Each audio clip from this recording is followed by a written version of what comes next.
तो आप सभी का स्वागत है आपके अपने YouTube चैनल डियर गुरुजी पर। जैसा कि आप सभी से वादा किया गया था कि आपको रोज़ करंट अफेयर्स पर MCQ कराया जाएगा, उसको पूरा करने के लिए एक बार फिर से मैं कौशल गुप्ता आप सभी के सामने। तो दोस्तों मैं फिर से चालू करता हूँ आज का MCQ। ये रहा पहला क्वेश्चन, और साथ ही साथ सब लोग इस चैनल को सब्सक्राइब और लाइक करते चलिएगा, ये बहुत ही निवेदन है।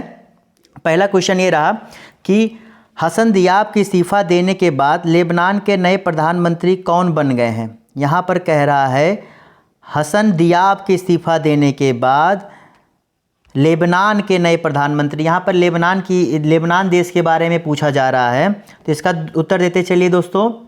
इसका सही उत्तर होगा ए, साद हरीरी। जी हाँ दोस्तों, साद हरीरी अब लेबनान के नए प्रधानमंत्री बन गए हैं।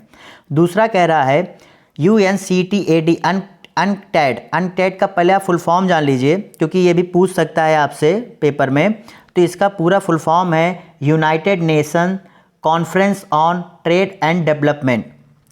इसके बारे में थोड़ा सा मैं आपको और बता दूं कि यह एक UN की संस्था है, उसके अंतर्गत यह काम करती है, और यह जो है विश्व में ट्रेड और डेवलपमेंट से संबंधित चीज़ों पर अपना एक नज़र बनाए रखती है कि विश्व में ट्रेड और विकास को लेकर क्या हालात हैं। तो उसके बारे में पूछ रहा है कि इस वर्ष यानी कि 2020 में विश्व व्यापार में कितने प्रतिशत की कमी आ सकती है। अनकैड का क्या अनुमान है।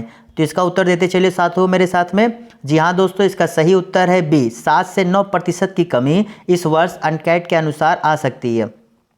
अब आगे बढ़ते हैं दोस्तों। Question number 33।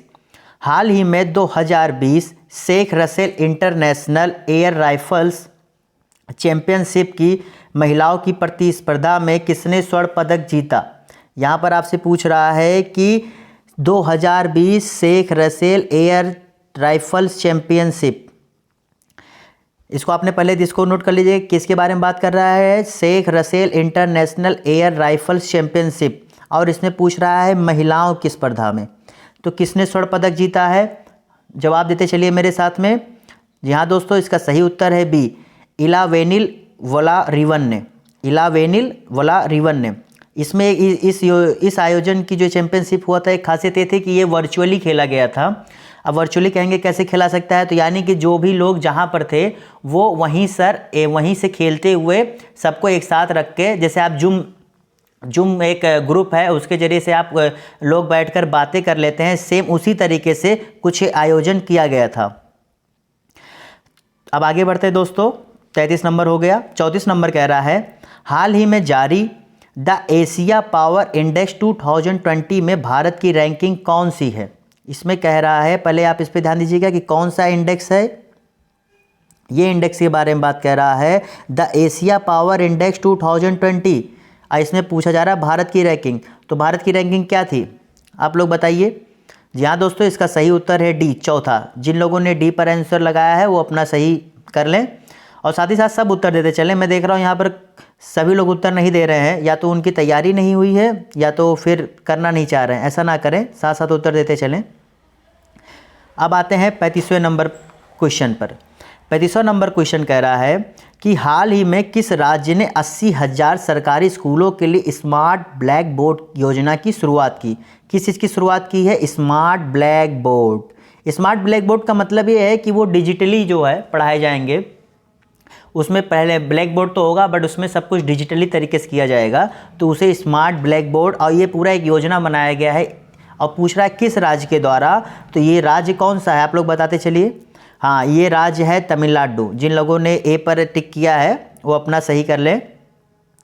समझ गए दोस्तों, मेरे ख्याल से आप लोग को हर प्रश्न सही समझ में आ रहा होगा। अब हम आगे बढ़ते हैं 36वें प्रश्न की तरफ। 36वां प्रश्न कह रहा है हाल ही में भारत नौसेना में कौन सा पनडुब्बी भेदी युद्धपोत शामिल किया गया है। आप लोग बताइए कौन सा युद्धपोत जो है शामिल किया गया है। INS को आप लोग समझ रहे, INS जो होता है ये हिसाब से जान लीजिए, इंडियन नेवी सर्विस से इसका फुल फॉर्म होता है। अब ये कौन सा शामिल किया गया है ये पूछा जा रहा है, तो कौन सा शामिल किया आप लोग बताइए। जी हाँ दोस्तों, इसका सही उत्तर है डी, INS कवारती। कवारती को जो है इस बार शामिल किया गया है। हो गया दोस्तों। अब आगे बढ़ते हैं। अब है 37वां नंबर।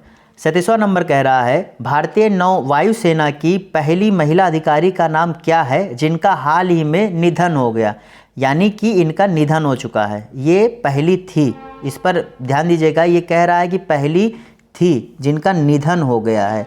किसका निधन हुआ है? आप लोग अगर थोड़ा सा भी करंट अफेयर्स फॉलो करते होंगे तो मेरे ख्याल से ये बहुत ही आसान सा क्वेश्चन है।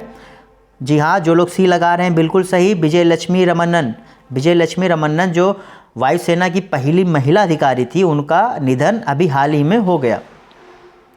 38वां नंबर क्वेश्चन कह रहा है, सब लोग साथ में करते चलिए, फिर से दोहरा रहा हूँ, और साथ ही साथ लाइक करते चलिए और चैनल को सब्सक्राइब करते चलिए और ज़्यादा से ज़्यादा शेयर करते रहिए, जिससे आपके साथ वाले भी पढ़ सकें और ज़्यादा से ज़्यादा लोग इसे देख सकें। अब 38वां नंबर क्वेश्चन कह रहा है हाल ही में राज्य कृषि कानून को लागू ना करने यानी कि खारिज करने वाला पहला राज्य कौन बन गया है?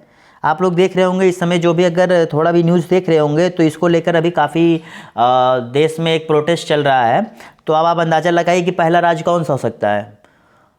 हाँ दोस्तों, जो लोग डी पे आंसर लगा ले, बिल्कुल सही, पंजाब। वो पहला राज्य पंजाब था जिसने इसे खारिज कर दिया, बिल्कुल सही। आप लोग थोड़ा फॉलो कर रहे हैं लग रहा है। चलिए, अच्छी चीज़ें ऐसे फॉलो करते रहा करिए करंट अफेयर्स को। अब आगे बढ़ते हैं 39वें नंबर पर। 39 नंबर कह रहा है हाल ही में किस आईआईटी संस्थान ने कोविड-19 जांच के लिए कोविरैप नामक डायग्नोस्टिक किट विकसित किया?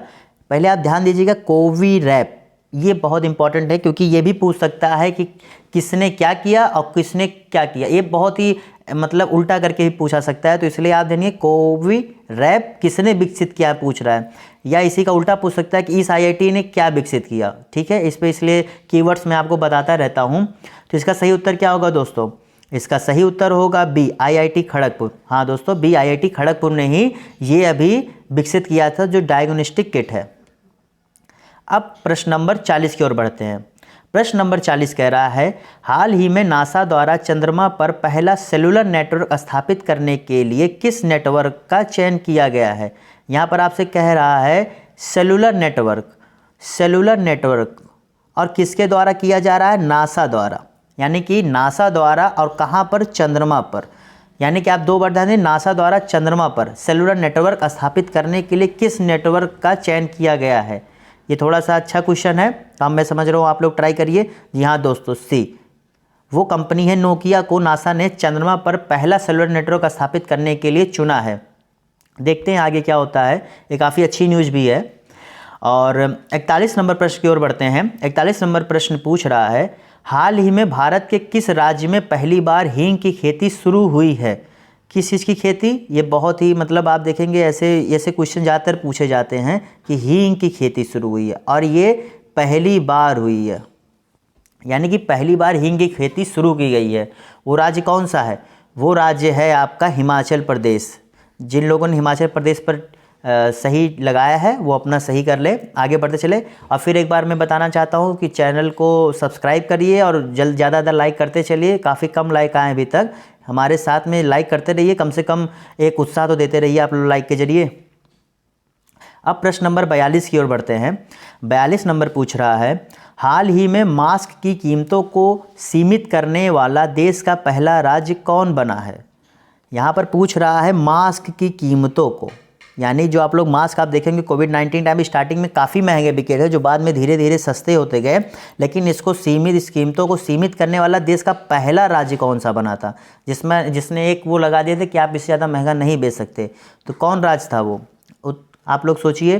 जी हाँ दोस्तों, उसका सही उत्तर है डी, महाराष्ट्र। महाराष्ट्र ने जो है पहला राज्य था जिसने इसकी कीमतों पर एक लिमिट घोषित की थी। अब आगे बढ़ते हैं। तीसरा नंबर 43वां नंबर है। 43 नंबर पूछ रहा है हाल ही में नासा ने क्षुद्र ग्रह बेनू से नमूने इकट्ठे करने के लिए कौन सा अंतरिक्ष यान भेजा था? पहले आप यहाँ पर देखिएगा, नासा ने भेजा है। कहाँ पर भेजा था? क्षुद्र ग्रह बेनू, यानी कि इसे इंग्लिश में अगर कहें तो एस्टेरॉयड बेनू पर नमूने इकट्ठे करने के लिए कौन सा अंतरिक्ष यान भेजा था? यहाँ अंतरिक्ष यान के बारे में पूछ रहा है, तो अंतरिक्ष यान कौन सा था आप लोग बताइए? वो अंतरिक्ष यान था ओसिरिस REX। जी हाँ, यानी कि डी। जिन लोगों ने डी पर टिक लगाया है वो अपना सही कर लें। वैसे इसके बारे में इतना थोड़ा सा मैं बताना चाहता हूँ कि इसकी शुरुआत जो है मिशन की करीब बहुत 16 में ये लागू हुआ था और इसका टारगेट तो 2018 था, लेकिन ये लेट हो गया और अब जो है ये फिर से 2021 में ये पहुंचेगा और वहाँ से ये सैंपल्स इकट्ठा करके 2023 तक वापस पृथ्वी पर आएगा। ऐसा अब जो है नासा ने तय किया है लेट होने की वजह से। तो अब और ये आपको फिर बता दे रहा हूँ, क्षुद्र ग्रह बेनू, इसको आप बार बार नोट कर लीजिए क्योंकि ये बहुत ही एक अलग ही टाइप का क्वेश्चन है, बहुत ही इंपॉर्टेंट है विज्ञान और प्रौद्योगिकी की दृष्टि से। हो गया दोस्तों, अब आगे बढ़ते हैं। अब आगे है 44 नंबर, ये खेल जगत से संबंधित प्रश्न है। पूछ रहा है आईपीएल के इतिहास में लगातार 2 मैचों में शतक लगाने वाले पहले क्रिकेटर कौन बन गए हैं। आप लोग तो मेरे ख्याल से इंडिया में क्रिकेट को चाहने वाले बहुत ही लोग हैं। इसका सही जवाब मुझे उम्मीद है ज़्यादा लोग देंगे। जी हाँ दोस्तों, इसका सही उत्तर है सी, शिखर धवन। शिखर धवन ऐसे पहले क्रिकेटर बने जो आईपीएल में लगातार 2 मैचों में शतक लगाने वाले पहले क्रिकेटर बने हैं। जिन लोगों ने सी पर टिक किया है वो अपना सही कर लें। हो गया दोस्तों, अब हम आगे बढ़ते हैं 45 नंबर की तरफ, जो कह रहा है हाल ही में रक्षा मंत्रालय ने किस देश को मालाबार नौसैनिक अभ्यास में शामिल करने की घोषणा की है। मालाबार यानी कि आप पहले इसको बहुत ही पॉइंट आउट करके नोट कर लीजिए, इसमें किस नौसैनिक अभ्यास की बात की जा रही है। ये है आपका मालाबार नौसैनिक अभ्यास। मालाबार नौसैनिक अभ्यास ये एक जो है समुद्री अभ्यास है, पहले तो ये जान लीजिए। ये जो है जैसे अभ्यास कई तरीके के होते हैं, एक समुद्री अभ्यास होता है, एक वायु अभ्यास होता है, एक थल सेना जो आर्मी करती है वो अभ्यास होता है, लेकिन ये जो है आपका ये समुद्री अभ्यास है जो विभिन्न देशों के बीच में किया जाता है। इसमें जो अभी नए देश को शामिल किया गया है, कौन देश है दोस्तों? जी हाँ दोस्तों, वो है बी ऑस्ट्रेलिया। ऑस्ट्रेलिया को अभी हाल ही में रक्षा मंत्रालय ने शामिल किया है। 46 नंबर प्रश्न कह रहा है कि हाल ही में केंद्र सरकार ने लोकसभा और विधानसभा उम्मीदवारों की अधिकतम व्यय सीमा कितने प्रतिशत बढ़ा दी है। हाँ दोस्तों, कितने प्रतिशत बढ़ा दी है? अभी बहुत ही लाइट में भी था और काफ़ी ज़्यादा इस पर बात भी हुई थी हमारे देश में। तो इसमें पूछ रहा लोकसभा और विधानसभा उम्मीदवारों की अधिकतम व्यय सीमा कितने प्रतिशत बढ़ा दी है। तो इसका सही उत्तर क्या होगा दोस्तों, बताते चलिए। जी हाँ दोस्तों, इसका सही उत्तर होगा बी 10%। अब देखिए ये बढ़ाया क्यों गया था, इसको भी एक बार जान लीजिए। इसको बढ़ाने का रीज़न ये था क्योंकि कोविड-19 की वजह से हमारे देश में जो चुनाव हो रहे थे उनमें हमें काफ़ी सावधानियां करनी पड़ रही थी। उन सावधानियों को बरतने के लिए जो है केंद्र सरकार ने इस बजट को बढ़ाया था। और एक चीज़ ये भी जान लीजिए, ये जो अधिकतम व्यय सीमा है ये डिपेंड करता है कि वह किस राज्य में है। जैसे छोटे राज्यों में इसकी सीमा कम होती है जबकि बड़े राज्यों में इसकी सीमा ज़्यादा होती है। जैसे उदाहरण के लिए अगर तमिलनाडु, उत्तर प्रदेश, महाराष्ट्र, बिहार जैसे राज्य हैं तो वहाँ पर वो व्यय सीमा ज़्यादा होती है, जबकि अगर सिक्किम, गोवा, पुडुचेरी और नॉर्थ ईस्ट के कुछ आप राज्य ले लीजिए, वो वहाँ सब की बात करेंगे तो वहाँ पर जो है ये सीमा कम होती है। तो मैं समझता हूँ कि आप लोग समझ गए होंगे। इसका सही उत्तर है बी, 10% बढ़ा दी गई है। हाल ही में डेनमार्क ओपन 2020 महिला एकल का खिताब किसने जीता, यानी कि डेनमार्क ओपन 2020 महिला एकल। पहली चीज़ तो आप जान लीजिए कि ये डेनमार्क ओपन संबंधित किस खेल से, ये भी एक ये संबंधित है आपके बैडमिंटन से। इस चीज़ को आप जरूर नोट कर लीजिएगा, ये आपके संबंधित है बैडमिंटन से। ठीक, अब पूछ रहा है कि 2020 का महिला एकल, क्योंकि इसमें कई तरह के होते हैं। महिला एकल होता है, फिर महिला युगल, एक युगल होता है, फिर महिला और पुरुष जो मिल के खेलते हैं वो होता है, फिर महिला 2 साथ खेलते हैं। 3-4 तरीके के इसमें बैडमिंटन में भी खेल खेले जाते हैं। तो पूछ रहा है डेनमार्क ओपन 2020 महिला एकल का खिताब किसने जीता है। तो हाँ दोस्तों, बताते चलिए इसका सही उत्तर क्या होगा। इसका सही उत्तर होगा नोजोमी ओकुहारा। Nozomi Okuhara. ये भी बता देना चाहता हूँ, नोजोमी ओकुहारा ये जो है जापान की हैं, इसे भी आप नोट कर लीजिए क्योंकि ये भी पूछ सकता है कि किस देश की खिलाड़ी ने ये जो है महिला एकल खिताब जीता था। इस चीज़ को भी मैं आपको कुछ एडिट कर देता हूं जिससे कि आपको एक प्रश्न के साथ कहीं कहीं 3 प्रश्न भी आप कर लेते हैं। अगर मैं आपको 30 बता रहा हूं तो मान के चलिए आप 40-45 क्वेश्चन मेरे साथ आप हल कर रहे हैं। इस चीज़ की आप पूरी गारंटी लेकर चला करें, मेरा पूरा प्रयास भी यही रहता है। तो मेरे ख्याल से 47 नंबर हो गया। अब हम बढ़ते हैं 48वें नंबर की तरफ। 48 नंबर प्रश्न कह रहा है कि हाल ही में भारत और किस देश के बीच संयुक्त वार्षिक अभ्यास स्लाइनेक्स का 8वां संस्करण आयोजित किया गया। यहाँ पूछ रहा है संयुक्त वार्षिक अभ्यास। वैसे मैंने आपको बताया ना कि 3 तरीके के होते हैं, तो 3 तरीके में से ये संयुक्त वार्षिक अभ्यास स्लाइनेक्स का 8वां संस्करण आयोजित किया गया। मतलब कहाँ पर, किस देश में आयोजित किया गया, किस देशों के बीच आयोजित किया गया। एक तो भारत है, अभी पूछ रहा है दूसरा देश कौन सा है। जी हाँ दोस्तों, इसका सही उत्तर क्या होगा, इसका सही उत्तर होगा ए, श्रीलंका। ये जो है श्रीलंका और भारत के बीच आयोजित किया गया था। हो गया दोस्तों, अब आगे बढ़ते हैं। अब 49वां नंबर प्रश्न कह रहा है कि हाल ही में किसने 56वां वाइल्ड लाइफ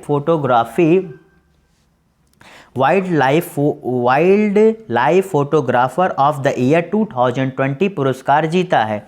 यानी कि आप पहले देखिएगा, नंबर ध्यान दीजिएगा, ये 56वां संस्करण है, ठीक है। यानी कि 2020 वाला जो है वो 56वां संस्करण है। ये भी पूछ सकता है कि 2020 जो हुआ था वो कितने नंबर पर था। एक क्वेश्चन आपका यहाँ से ये बन सकता है, ठीक है। एक क्वेश्चन फिर आपसे पूछ रहा है कि किसने जीता है। अभी चारों देख के लग रहा है कि हाँ, जिसने भी जीता है वो भारत की ही हैं। अब उनका नाम क्या है, उनका नाम है, अब बताइए दोस्तों उनका नाम क्या है, मैं वेट कर रहा हूँ। जी हाँ दोस्तों, उनका नाम है ऐश्वर्या श्रीधर, यानी कि 49 का ए। ये जो है ऐश्वर्या श्रीधर जी ने जो है इस बार का wild life photographer of the year 2020 जीता है।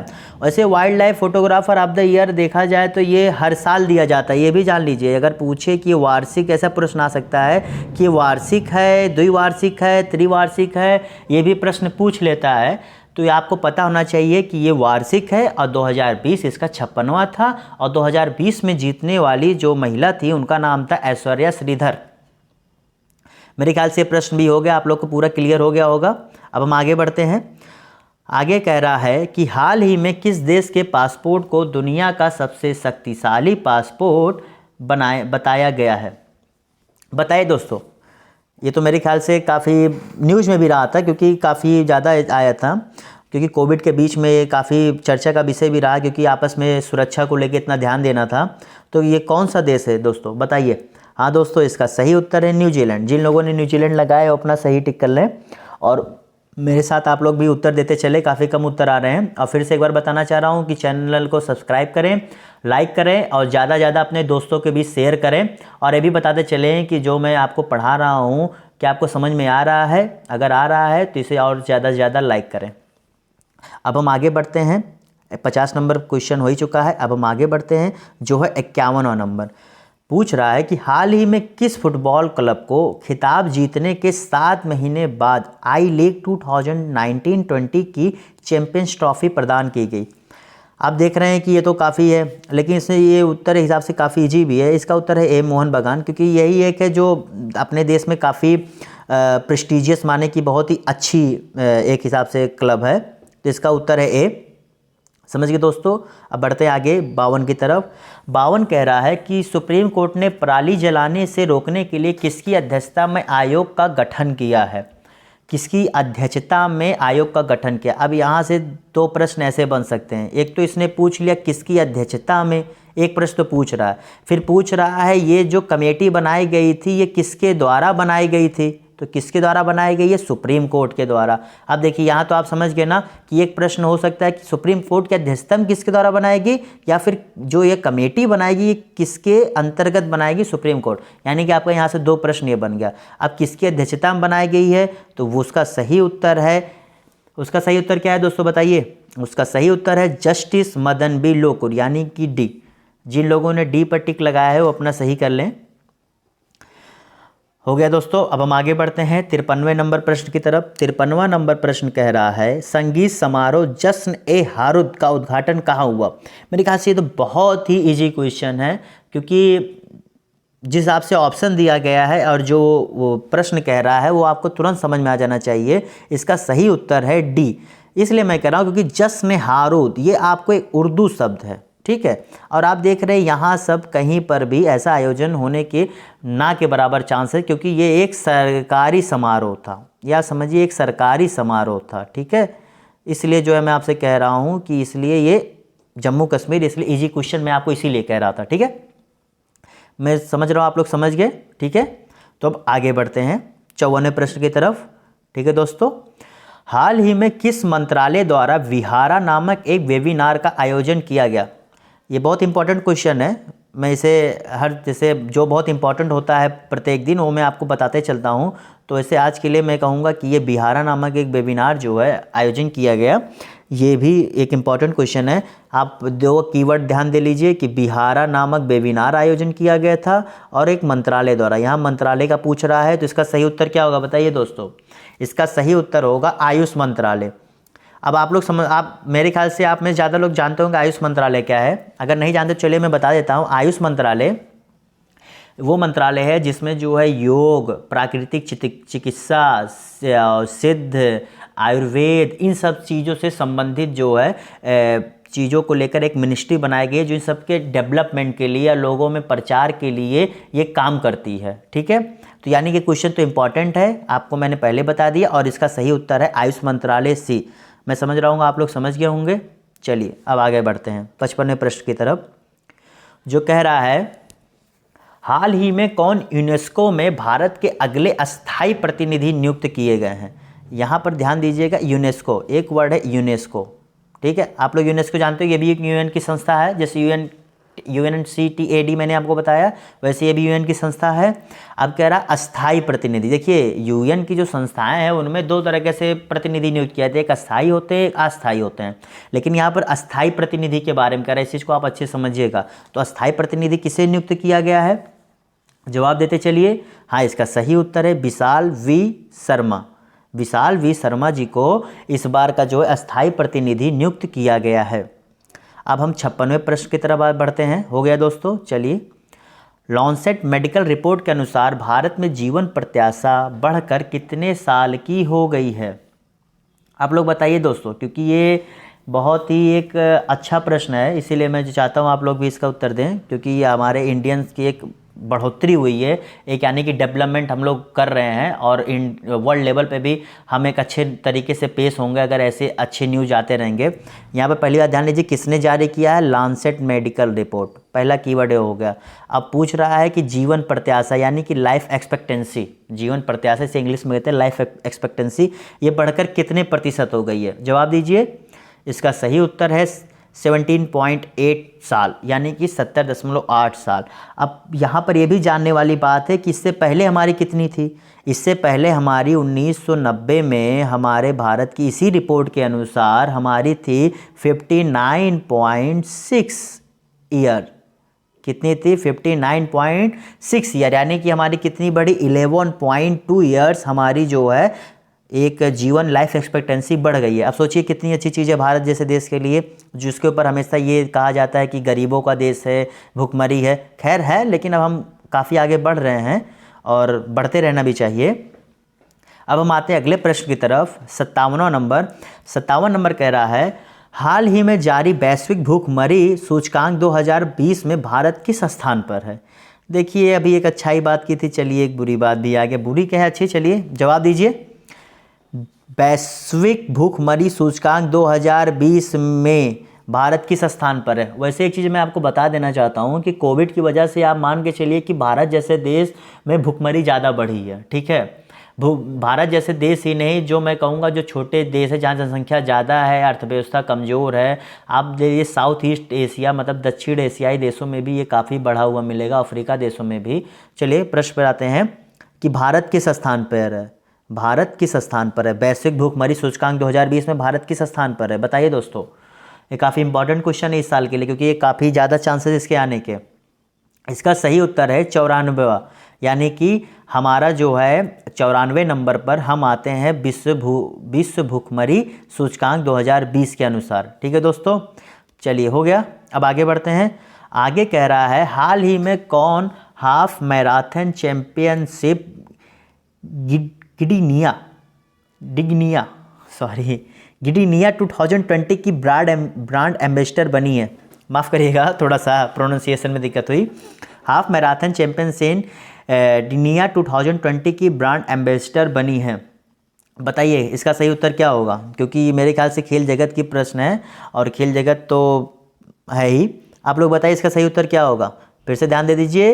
हाफ मैराथन चैंपियनशिप डिग्निया 2020 की पूछ रहा है, इसका सही उत्तर क्या होगा। इसका सही उत्तर होगा ब्रिगिड कोसगेल। ब्रिगिड कोसगेल के बारे में उसे थोड़ा जान लीजिए, शायद आपको और आसानी हो कि ये जो है जो इस खेल के 2008 में इन्होंने खुद पार्टिसिपेट किया था 2008 में खुद पार्टिसिपेट किया था और ये सबसे ज़्यादा मतलब जीतने वाली एक प्रतियोगी भी हैं, इसीलिए इनको जो है ब्रांड एम्बेसडर नियुक्त किया गया है। अब आगे बढ़ते हैं 59वें प्रश्न की तरफ। 59वां प्रश्न कह रहा है कि गुजरात की कोकिला कही जाने वाली किस गायिका का हाल ही में निधन हो गया। गुजरात ये पूछ रहा है कि पहले दो कीवर्ड्स पर ध्यान दीजिएगा। पहली बात कह रहा है गुजरात की कोकिला, यहाँ पर गुजरात की कोकिला, और ये क्या थी, गायिका थी, ठीक है, यानी कि गायिका थी, यानी गुजरात की कोकिला कहा गया था। इनका नाम क्या था, जवाब देते चलिए। हाँ दोस्तों, इसका सही नाम है कोमिदी मुंशी। जिन लोगों ने ये पर टिक किया है वो अपना सही कर लें। अब बढ़ते हैं आखिरी और लास्ट प्रश्न की तरफ आज का, जो कि है हाल ही में विश्व खाद्य दिवस की तिथि को मनाया गया, यानी कि विश्व खाद्य दिवस किस तिथि को मनाया जाता है, इस प्रश्न में ये पूछा जा रहा है। तो किस तिथि को मनाया जाता है, ये बहुत ही सिंपल सा प्रश्न है। तो इसका सही उत्तर है सी, 16 अक्टूबर। हाँ दोस्तों, जिन लोगों ने 16 अक्टूबर पर टिक लगाया वो अपना सही कर लें। और मेरे ख्याल से आप सबको आज की क्लास अच्छी लगी होगी, और चैनल को लाइक सब्सक्राइब करना ना भूलें, और ज़्यादा से ज़्यादा लाइक करते रहें और इसे दोस्तों के साथ शेयर भी करते रहें, जिससे ज़्यादा से ज़्यादा लोग इससे जुड़ सकें। चलिए, कल मैं फिर मिलूँगा आपसे एक नए प्रश्नों के साथ। तब तक के लिए गुड बाय, सब्बा खैर।